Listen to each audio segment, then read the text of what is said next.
Capítulo 38. Me impresionó mi guardia de la tormenta. Sus planes eran un poco rudimentarios, pero todos se engancharon. Como ejercicio divertido, les pedí a cada uno que presentara sus planes y luego que defendieran el plan de otro. Ser Theo, Ser Gladen y Lum, entre todos, fueron los mejores. Brienne fue un poco decepcionante, pero dada la lentitud con la que tenía que hablar, estuvo bien. Ser Jaspar y Ser Barlow no eran buenos en esto. Parecían ser instrumentos contundentes. Intentaría desarrollarlos un poco más, pero como mínimo, eran grandes guerreros y seguían siendo un valor añadido para la guardia de la tormenta. Ser Lyle estaba en un punto intermedio en cuanto a practicidad. Mientras tanto, finalmente opté por llevar el ejército al oeste. Enviamos un mensajero a Ser Barristan para que diera la vuelta y se dirigiera al norte y al oeste. Tardaría unos días en alcanzarnos, pero el enemigo no parecía tener ganas de pelear. De hecho, según los informes de mis escoltas, tenían pocas monturas, lo cual coincidía con lo que nuestros informes anteriores habían sospechado. Los estandartes de Karstark y Bolton fueron los únicos del norte que se avistaron. El resto eran los de las tierras de los ríos. Eso probablemente no significaba que solo se tratara de levas y hombres de armas de Karstark y Bolton. Otras casas probablemente destacaron su infantería para servir junto a ellos. O al menos eso sospechaba. En cualquier caso, con la cantidad en juego, nos superaban en número, pero ya no de forma irrazonable. El ejército enemigo viró hacia el norte, y se hizo evidente que se refugiarían en Arenal. La fortaleza era absurdamente formidable. Era el castillo más grande no solo de las tierras de los ríos, sino de todo Poniente. Sin embargo, su tamaño no lo había salvado de los dragones durante la conquista de Aegon. El fuego del dragón había causado daños increíbles, y la fortaleza ya no era tan impenetrable como antes. Aún conservaba una muralla descomunal que ni la torre de asedio ni la escalera más alta podían alcanzar. También contaba con una fuente de agua dulce a su disposición gracias al Ojo de Dios, el lago más grande de Poniente. Tomar el castillo era prácticamente imposible, así que, por supuesto, era hora de tomarlo. ¿Tomarla?, preguntó Ser Gladen confundido. ¿Te refieres a sitiarla? Es arriesgado dada nuestra disparidad numérica, pero si no quieren enfrentarse a nosotros en campo abierto, podemos acorralarlos. Sonreí. Lo digo en serio, Ser. No será fácil, pero la aparente imposibilidad es lo que permite que sea posible. Me recibieron con miradas de incredulidad, lo cual estaba bien. Era una tarea difícil atacar incluso a un Arenal dañado. Recuerde, todo el secreto está en confundir al enemigo, para que no pueda comprender nuestras verdaderas intenciones. Toda la operación se basaría en atrapar a quien los dirigiera con los pantalones bajados. Si tuviera que adivinar, probablemente sería Edmure Tully, heredero de las tierras de los ríos, quien estaría al mando. Mi tío habría ido con el caballo, y sin los estandartes de los Stark, probablemente Dard y Robb lo acompañarían. Podría equivocarme, por supuesto, y por eso era bueno que aún tuviera un par de caballeros de las tierras de los ríos para ofrecer como rescate en un parlamento. Si las condiciones eran distintas a las que pensaba, o si ocurría algo inesperado, siempre podía abstenerme de atacar. Me habrían dado un poco de vergüenza ajena con mi guardia de la tormenta, pero no importaba. No era tan orgulloso como para creerme infalible. El objetivo de un Estado Mayor era que cuestionaran tus ideas. Marchamos y, efectivamente, el enemigo ocupó la fortaleza de Arenal. El resto de mi ejército llegó y establecimos nuestro perímetro defensivo habitual, incluyendo las trincheras anticaballería, a pesar de la falta de corceles en el bando enemigo. Era importante inculcar hábitos. Que no pensáramos que tuviéramos que preocuparnos por un asalto a caballo no significaba que no debiéramos prepararnos para la eventualidad. No era el único capaz de sorprender. Era mejor estar preparado y no necesitarla que no estarlo y necesitar las defensas. Ser Barristan, junto con muchos de los señores de la tormenta, estaba deseando reunirse conmigo. Así que me reuní con mis principales comandantes, entre ellos Lord Caspar Uilde, Lord Alexander Staedmon y Ser Bonifer Asti. Les puse al corriente de la batalla de las escoltas, la división de las fuerzas enemigas y nuestra llegada a Arenal. Ser Bonifer sentía mucha curiosidad por los rumores sobre mi curación de Lum, y simplemente le dije que hice todo lo posible por curarlo y que el resto no dependía de mí. Cómo se lo tomara era cosa suya. La primera parte de nuestro plan es aparentar que queremos sacarlos de Arenal y luchar contra ellos. Si aceptan, mucho mejor. Sois mis señores de la tormenta. Nos superan en número, pero cualquier proporción menor a 2-1 significa que tenemos la ventaja. Mis señores rugieron de orgullo, aunque, francamente, mi afirmación no era del todo cierta. La cantidad importaba. Sin embargo, teníamos algunas ventajas cruciales. Primero, mis hombres eran simplemente mejores. Tenía una proporción de élite eleva mayor que las fuerzas de Arenal. Tenía más caballeros, y ellos estaban mejor equipados. Segundo, también habían saboreado la victoria recientemente, mientras que las tierras de los ríos habían sufrido una marcha desalentadora. Si me encontraban en el campo de batalla, me alegraría mucho. Bloom sabe qué recursos necesito para que esto sea un éxito.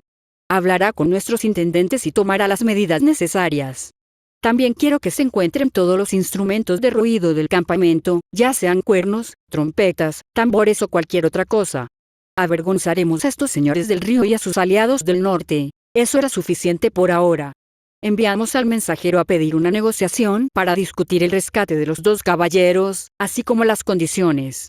Dejé el mensaje vago, ya que la curiosidad haría que el señor Tucci se enfadara más que cualquier otra cosa. Como antes, se reunirían 5 de cada bando. Insistieron en reunirse a una distancia de tiro de Arenal, y no tuve ningún problema.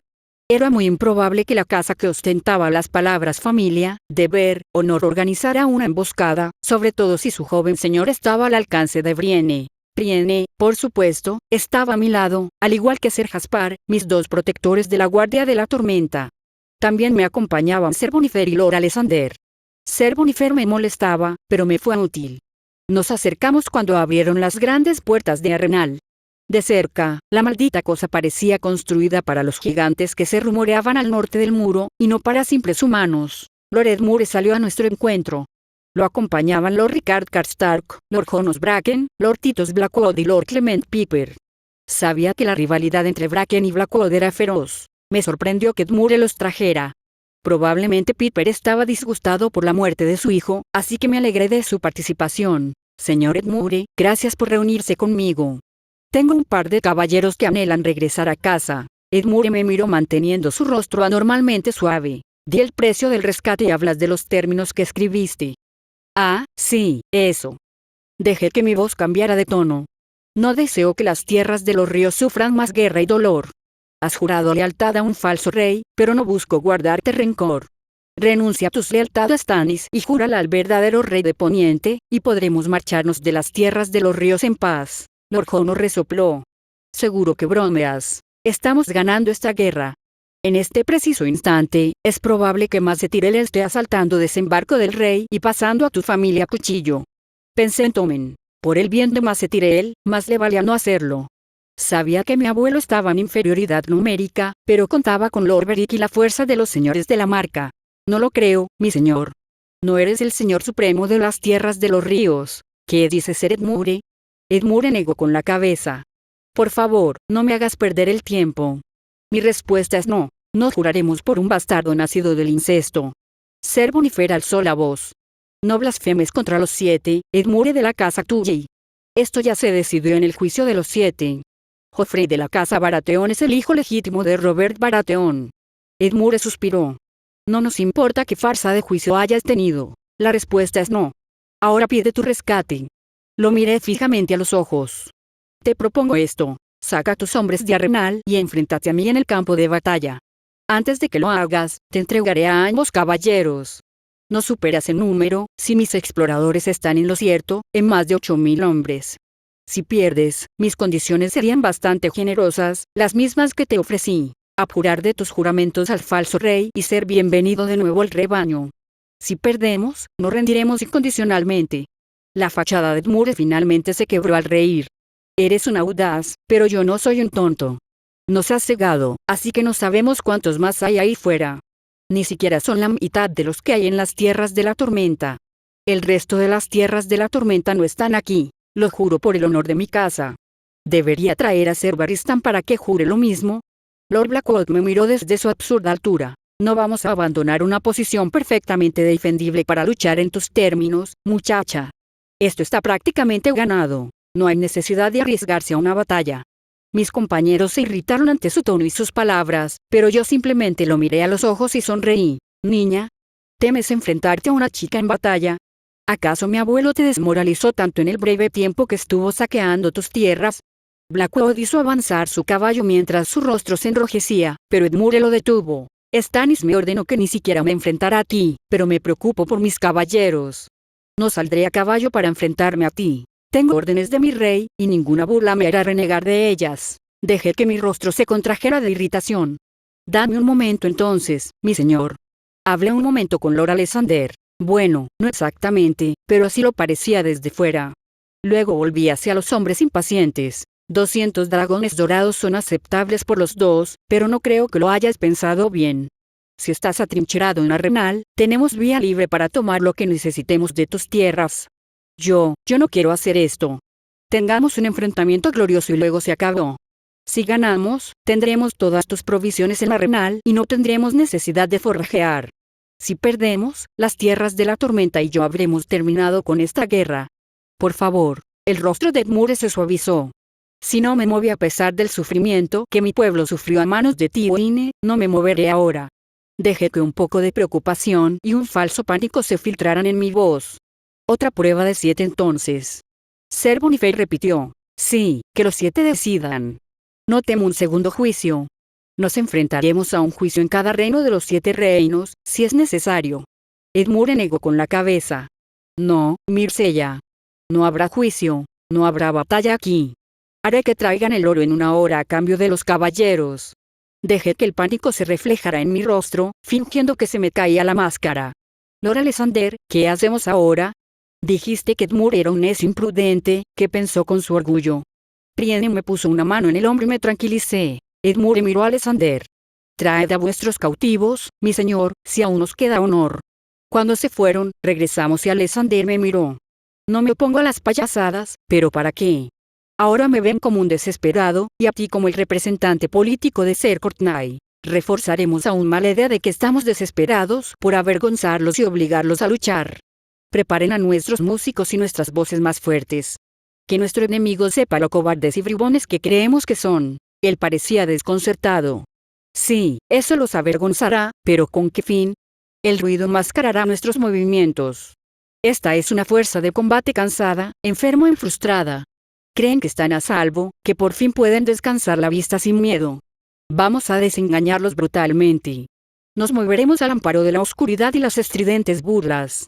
Luego, atacaremos. Regresamos al campamento y me registré con Lun y Ser Barristan, asegurándome de que todo estuviera listo para el asalto más audaz en la historia de Westeros. XXXX. Kevan observó cómo el joven rey avanzaba hacia la mesa de negociaciones. Su armadura dorada le daba un aire majestuoso. Junto a él se alzaba Sandor Clegane, no tan grande como la montaña, pero aún así, alguien que se alzaba sobre todos los demás. Lord Beric Dondarrion era el 4º miembro del parlamento. El señor de la marca quería evaluar a su oponente antes de que comenzara la batalla. Los Tyrell sin duda se preguntarían por qué Tywin no estaba allí, pero no entendían a su hermano mayor como Kevan. Mas Tyrell llegó cabalgando. Con él estaba Randyll Tarly. Kevan se alegró de ver a Archbane. La gran espada valiría a 2 manos estaba en la espalda de Randyll. Con ellos estaban Lord Orton Merryweather y Lord Aruther Ambrose, aunque Kevan sospechaba que hablarían poco. Inmediatamente Tarly preguntó, ¿dónde está Tywin? Mi hermano es un hombre ocupado. Tiene más enemigos que tú, respondió Kevan. Joffrey habló incluso cuando Kevan terminó sus palabras. Mi abuelo gobierna las tierras del oeste, pero yo gobierno los 7 reinos. Sois unos traidores, y a menos que os postréis y os humilléis para salvar vuestras vidas, todas vuestras cabezas adornarán los muros de la fortaleza roja, siseó Joffrey. Mas se lo miró furioso.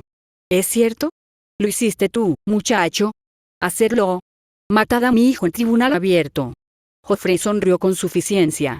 Ah, eso. Sí, el tragasables debería haber mantenido la boca cerrada en lugar de soltar calumnias. Estaba dispuesto a ofrecerle clemencia, y me la quitó. Mas se prácticamente gruñó. Reza los 7 para que mueras en batalla. Kevan intervino. Estamos dispuestos a negociar la paz. Si juran lealtad al único y verdadero rey, perdonaremos sus errores. Si aceptan los términos, solo tomaremos como rehenes a unos pocos señores para asegurar su buen comportamiento, y podemos evitarlo. Sin embargo, si persisten en su trato, los Tyrell serán profanados y otra casa ascenderá a la supremacía del dominio. Mas se negó con la cabeza, incrédulo. Por eso quería reunirte. Una pérdida de tiempo. Tú, Ser Beric, ¿por qué tú y las tierras de la tormenta servís a un rey nacido del incesto? La mano de Joffrey fue a sacar la espada que llevaba en la cintura, pero el perro lo detuvo. Las tierras tormentosas lucharon en la prueba de los 7. Los campeones de Lady Myrcella salieron victoriosos. Su gracia es el hijo legítimo de Robert Baratheon. Mas escupió al suelo. Vamos, Randall, ya hemos perdido bastante tiempo. Joffrey estaba furioso. ¿Qué querías decir con eso, perro? Estaba diciendo mentiras y griega. Su gracia, intervino Kevan, estábamos bajo el estandarte de la tregua. Por muy groseras que fueran las palabras, estábamos obligados a no usar la violencia. Kevan sabía que a Tywin no le importaba el honor. Sin embargo, si rompías el diálogo una vez, ningún señor en todo Poniente volvería a firmar una tregua contigo. Eso era demasiado perjudicial, así que nunca se le ocurrió usar la treta del diálogo para matar a Mace o Randall. Joffrey se quejó hasta que Kevan finalmente le dijo que tendría la oportunidad de castigar debidamente a Mace durante la batalla que se avecinaba. Se adentraron en el bosque real, y los jinetes que habían tenido que mantenerse alejados del parlamento se unieron a ellos. Kevan sabía que todo el ejército de Tywin se encontraba a varios kilómetros dentro del bosque. Su plan requería que los Tyrell estuvieran dentro del bosque, no solo en la entrada. La batalla comenzaría el día siguiente. Kevan comenzó a escribir su carta habitual a Dorna Lannister. Debería estar a salvo en Roca Casterly. A pesar de la superioridad numérica de las fuerzas de Garland Tyrell, la roca era casi impenetrable. Al terminar la carta, sus pensamientos volvieron al plan de batalla. Los capas doradas, junto con algunas leva Lannister, mantendrían el centro. Lord Beric y toda la caballería de las Tierras de la Tormenta que trajo estarían en un flanco. Jaime Lannister tenía la mitad de las Tierras del Oeste y toda la caballería de las Tierras de la Corona en el otro flanco. Kevan estaba al mando de la infantería de los señores de la Marca, así como de la infantería Lannister. Estaban posicionados más atrás de los capas doradas, a su derecha e izquierda. Y más atrás estaban Tyrion Lannister y Ser Adam Marbrand con la caballería restante. El espaciado era clave, ya que los capas doradas y los Tyrells iban a arder. XXXX. Bran Stark seguía teniendo sueños. De algunos podía deducir pistas, pero la mayoría de las veces no tenían idea de su significado. Como siempre, los compartía con su padre. Se aseguraba de no omitir ningún detalle, pero cuando no lograban determinar su significado, no actuaban en consecuencia. Sin embargo, estos últimos le preocupaban mucho. Padre, estos sueños fueron vividos y me parecieron importantes. El rostro de Eddard Stark se veía cansado. Iban a un ritmo bastante exigente para llegar a las naves lo antes posible. Continuó entonces, Bran. Eran solo ellos dos, y así Bran explicó su último sueño. Vi 2 sueños de cosas que caían a la tierra. Uno era un cometa de fuego ardiente que se estrelló contra un castillo ennegrecido. El otro era la luna, solo que era la luna en ciertos momentos, cuando está en cuarto creciente. No sé qué significan, pero el castillo ennegrecido podría ser Arenal o el muro en el norte. Eddard meneó la cabeza. Estas visiones sé que parecen importantes, pero ¿qué podemos hacer con ellas?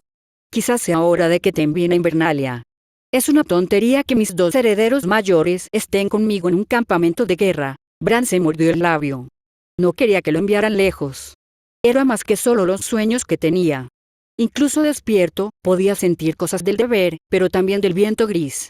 Durante la batalla de las doncellas, había podido presentir lo que estaba sucediendo. Sabía con certeza cómo se desarrollaba la batalla y que Robb no había perecido. No sentía lo mismo por sus otros hermanos y sus lobos.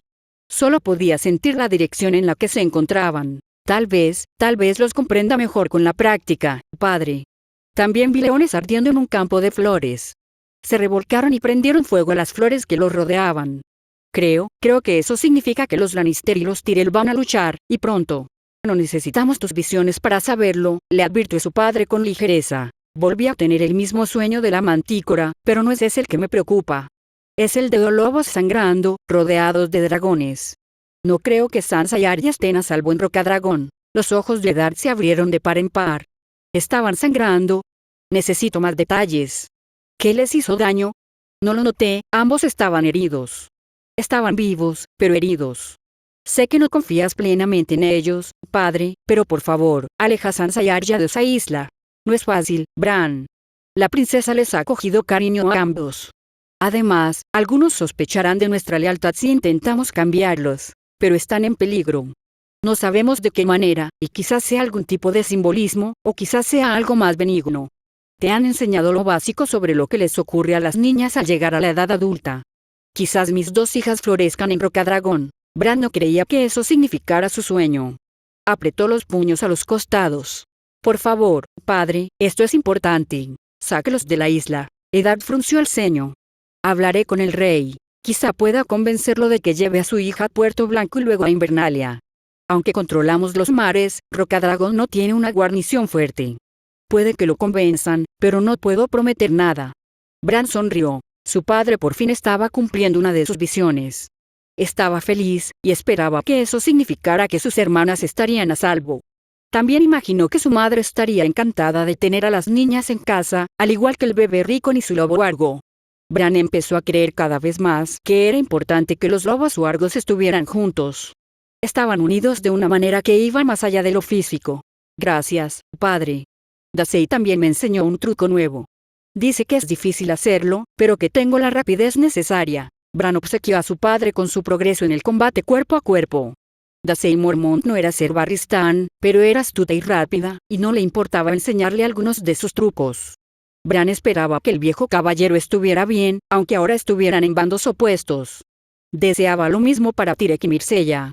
Solo podía esperar que esta guerra terminara pronto. XXXX. Edmure ya había cumplido con su deber. Nadie podía decir lo contrario.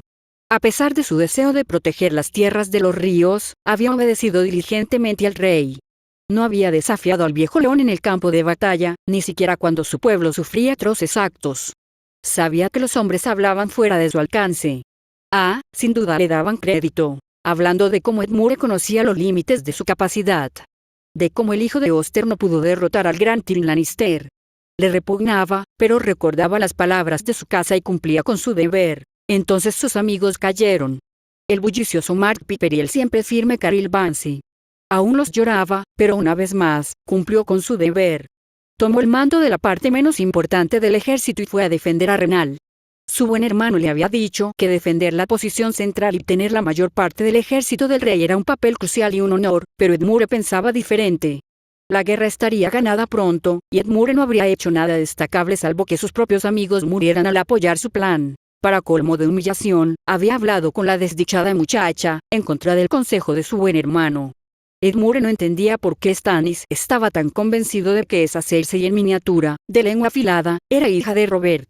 Era una Lannister hasta la médula. Los señores de la tormenta lo tenían tan en poco, que sus burlas lo incitaban a desobedecer las órdenes de su rey. ¿Pensaría su pueblo que no actuaba con más audacia porque cumplía con su deber? ¿O dirían que era un cobarde y una vergüenza para el legado de Oster Tully? Edmure bebió de su copa con amargura, pues sabía cuál de las dos opciones. El rescate de los dos caballeros fue un alivio para su frustración, aunque tenían poca información útil que compartir. Juraron haber sido bien tratados e incluso haber cenado con Lady Myrcella en 2 ocasiones. Salvo por la falta de privacidad, habían sido tratados con honor. La influencia de Ser Barristan, sin duda. Sin embargo, lo que ocurría en el parlamento lo desconcertaba. Ser Barristan no estaba allí. En cambio, el que lo había dominado era Lord Alexander. La casa Stedmon era una casa noble de los señores de la tormenta, pero no la más influyente. No tenía sentido. Clemente llamó al padre de su amigo muerto. ¿Por qué crees que estaban tan desesperados por enfrentarnos en el campo? Podrían ser varias cosas, mi señor.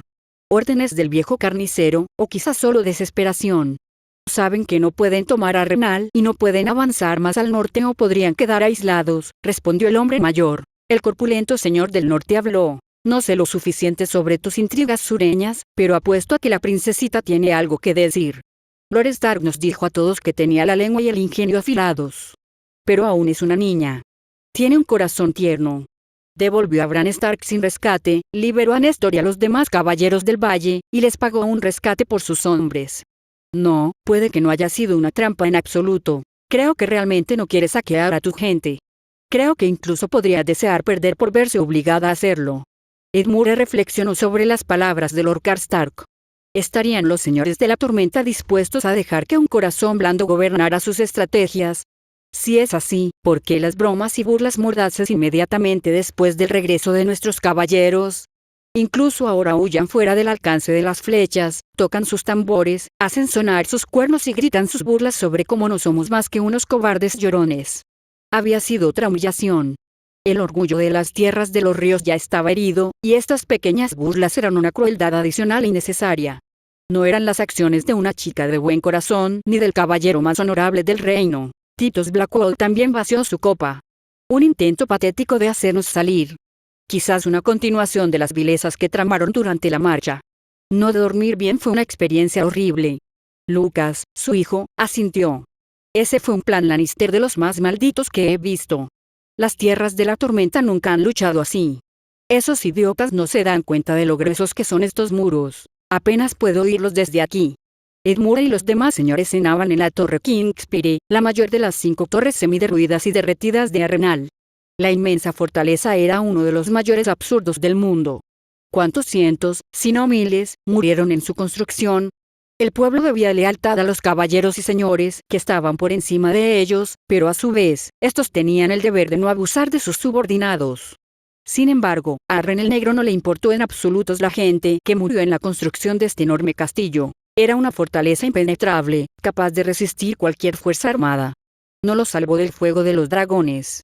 Un destino digno para un señor cruel, pensó Edmure. Volvió a la conversación y asintió hacia Lucas. Eso es algo que espero con ansias en este lugar, dormir bien. Los demás señores brindaron por ello. Mientras bebían y disfrutaban de un momento de respiro, Edmure se alegró de tener suficiente vino. La casa Went no había escatimado en asegurarse de que estuvieran bien abastecidos. Cuando el rey ordenó la división de su ejército, la caravana de bagajes se había ido principalmente con Edmure. Stannis y el caballo se dirigían hacia los suministros que llegaban y territorio aliado, así que tenían menos necesidades. A pesar del vasto ejército refugiado en Arenal, tenían provisiones para meses, si no años. Por ahora, disfrutaban de carne fresca, vino e incluso fruta.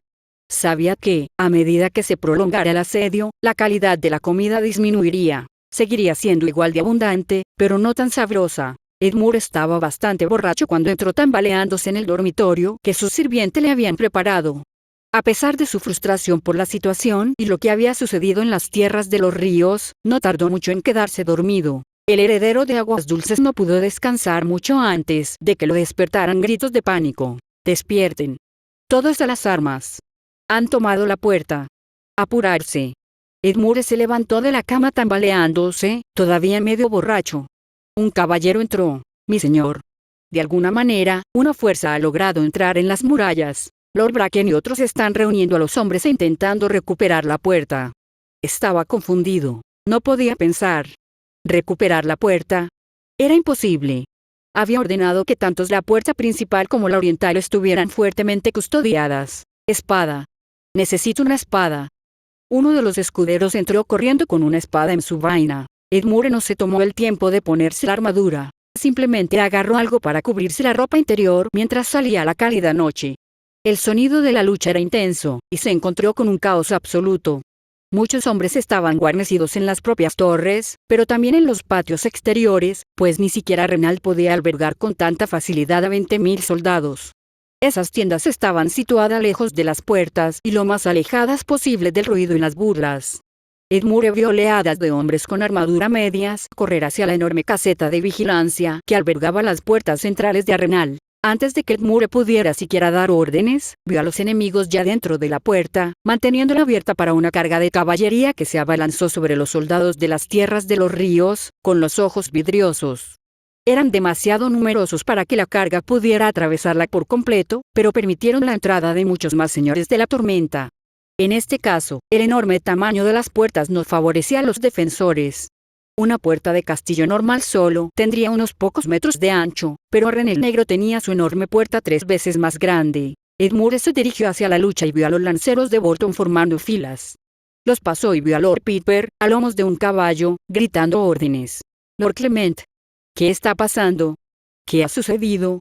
Han tomado la puerta. Su frente está formado por caballeros, algunos a caballo y otros a pie. Parece que no podemos obligarlos a retroceder. El sueño de Edmure y su mente atontada por el vino lo perjudicaron, pero no tanto como para que el problema no fuera como un puñetazo en el estómago. Los caballeros, completamente armados y con armadura, luchando juntos en una línea ininterrumpida, eran el mayor poder de Poniente. En medio del caos de la lucha, había caballeros luchando con levas, algunos con armadura, otros sin ella, grupos de personas corriendo y luchando con gente con la que quizá no estuvieran familiarizados. El caos lo agravaba todo. Lannister. Baratheon. Myrcella. El enemigo avanzó a toda velocidad, haciendo retroceder a los asediados defensores de Arenal y creando aún más espacio para que más aliados avanzaran.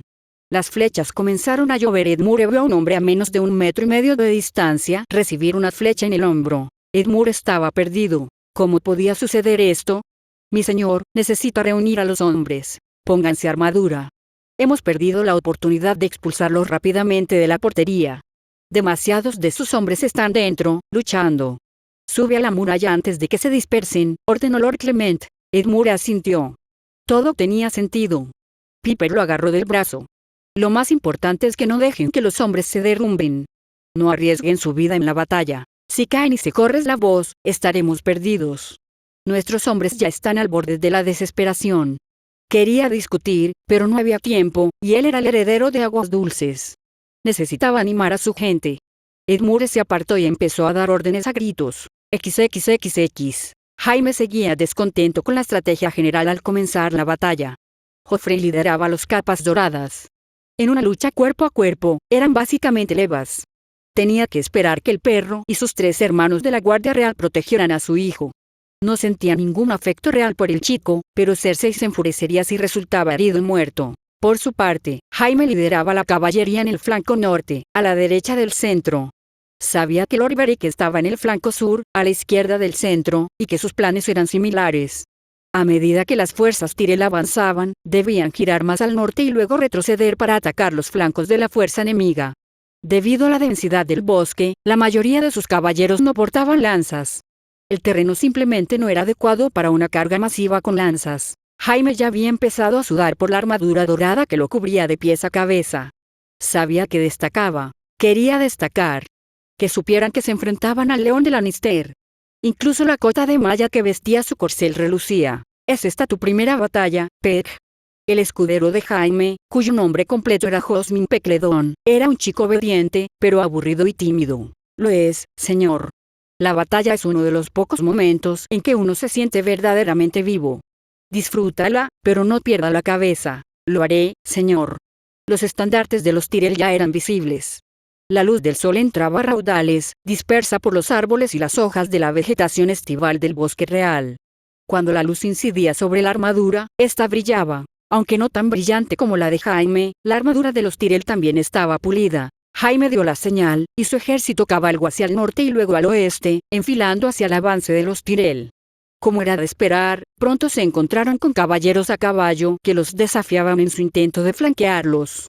Se desplegaron los escudos de los Tyrell, Serry y Yum, y Jaime ordenó la carga. El choque fue intenso y furioso, una batalla gloriosa a los ojos de Jaime. Su abrumadora fuerza derribó a un caballero enemigo de su caballo con un solo golpe de su espada. Bloqueó un hacha con su escudo, y los 2 grupos montados se enzarzaron en una pelea vertiginosa. Jaime buscó adversarios dignos a quienes matar. Sonriendo bajo su yelmo, vio a Theodore Tyrell luchando con destreza contra un caballero de las tierras del oeste. Jaime espoleó a su caballo, atravesando a un enemigo con armadura ligera, probablemente un escudero. Tyrell, enfréntate a mí. Lo desafió Jaime, y vio como uno de los muchos primos de Mace adoptaba una postura defensiva. Theodore cortó a su alrededor y gritó: «Ahí está el matarreyes. Mátenlo». Ante esto, varios caballeros intentaron hacer precisamente eso. Jaime manejó con destreza su caballo para obtener ventaja y apuñaló a uno de ellos en el ojo, provocando convulsiones en el corcel, enloquecido por el dolor. El jefe de la Guardia Real aprovechó la situación y apuñaló al caballero Serry bajo la axila, partiendo la cota de malla con la fuerza del golpe. Otro atacó con una maza, y Jaime lo esquivó en su silla de montar. El golpe rozó su hombrera en lugar de su yelmo. Los siguientes instantes fueron un torbellino de frenéticos cortes, hachazos, esquivas y cabalgatas. En cuestión de minutos, Jaime había matado a Theodore Tyrell y Lord Millum. Con su caída, los caballeros Tyrell comenzaron a desmoronarse. Fue entonces cuando vio el humo. Mirando hacia el sur a través de los árboles, se encendían hogueras con flechas llameantes. Jaime se inquietó. Las hogueras en un bosque seco en pleno verano conllevaban riesgo. Afortunadamente, el aire era más estancado que ventoso, pero eso podía cambiar. Un sonido explosivo se impuso a los gritos de batalla cuando trozos de corteza y ramas salieron disparados por los aires, encendidos con llamas verdosas. Incendio forestal. Por eso papá nos hizo marchar hasta el borde de Kingswood y luego pasó medio día marchando de regreso al bosque. Los caballeros del dominio, a punto de desmoronarse, se dispersaron mientras Jaime instaba a sus hombres a perseguirlos. Jaime abatió a los enemigos que huían y, tras un minuto, oyó como 2 llamas explosivas cobraban vida. Concluyó que el fuego salvaje debía estar disperso en los árboles, quizá incluso enterrado en ciertos lugares, y que una llama cercana haría estallar la sustancia volátil. Todos sabían que el fuego salvaje era peligroso, Jaime más que nadie. Era una sustancia que no se podía apagar con agua. Solo la arena podía sofocar las llamas con seguridad. Jaime había asesinado al rey loco por su plan de incendiar desembarco del rey, y ahora se usaba en el bosque real. Se le revolvía el estómago mientras mataba. Era difícil prever el desarrollo general de la batalla, pero ahora los gritos de guerra habían sido reemplazados por gritos y alaridos de dolor, pues incluso la peor herida palidecía ante la agonía de la carne quemada. Se produjeron más igniciones explosivas, y para el creciente horror de Jaime, varias de ellas estaban más al este, donde se encontraban los capas doradas. Joffrey, con los puños apretados en sus guanteletes, rugió órdenes. Vayan, sigan el plan y ataquen a los Tyrell. Necesito ver al rey. Jaime tiró de las riendas de su montura y viró al sureste, hacia el choque entre la vanguardia Tyrell y los capas doradas. Mientras cabalgaba, el humo se espesaba y los incendios se descontrolaban cada vez más. Esquivó a los hombres que huían, tanto Tyrell como capas doradas, que a menudo corrían sin siquiera un arma o escudo en la mano. Su caballo relinchó y se espantó mientras el holocausto rugía a su alrededor. Jaime maldijo antes de ver a otro capa de dorada huyendo. ¿Tú? ¿Dónde está el rey? El hombre lo ignoró, y Jaime forcejeó con su montura para perseguirlo. Finalmente, lo obligó a avanzar y le cortó la retirada. Jaime saltó de su caballo, que echó a correr, alejándose del humo y las llamas cada vez más densos. Te destriparé yo mismo si no me respondes. Yo, no sé. Estábamos luchando contra ellos, y no iba bien, y entonces empezaron a llover flechas de fuego sobre nosotros. Entonces se abrieron los 7 infiernos, y tuvimos que irnos. No vi al rey, lo juro, mi señor. Jaime volvió a maldecir y dejó que el hombre se marchara. Intentó comprender dónde podría haber estado la línea de batalla original y dónde probablemente se encontraba Joffrey ahora, pero en el caos, parecía inútil. El rey. ¿Dónde está el rey? Gritó, esperando que alguien respondiera, pero solo oyó los gritos de los moribundos. Le escocían los ojos mientras hilillos de sudor le corrían por la cara bajo el yelmo. Se lo arrancó y lo arrojó al suelo. Le escocían los ojos y le dolían los pulmones al toser. Jaime tenía que salir de allí. Si Joffrey estaba en medio del incendio, estaba perdido. Jaime se movió, pero ahora con las extremidades temblorosas. Se movió, intentando regresar por donde había venido, pero, ¿qué camino era? El suelo empezó a temblar bajo sus pies mientras se tambaleaba. Un atole le sacudió el cuerpo y perdió el equilibrio al caer al suelo. Jaime intentó levantarse, pero el mundo le daba vueltas y se sentía tan cansado, tan agotado, que solo quería cerrar los ojos. Pensó en Cersei, la hermosa Cersei. Tenía que levantarse. Se arrodilló e intentó levantarse, intentó aferrarse a su deseo desesperado de volver con su hermana. Con un esfuerzo repentino, se puso de pie, solo para desplomarse de nuevo en el suelo. El hedor a carne quemada y madera prendida le llenó la nariz mientras la oscuridad se apoderaba de su visión. Fin del capítulo 38.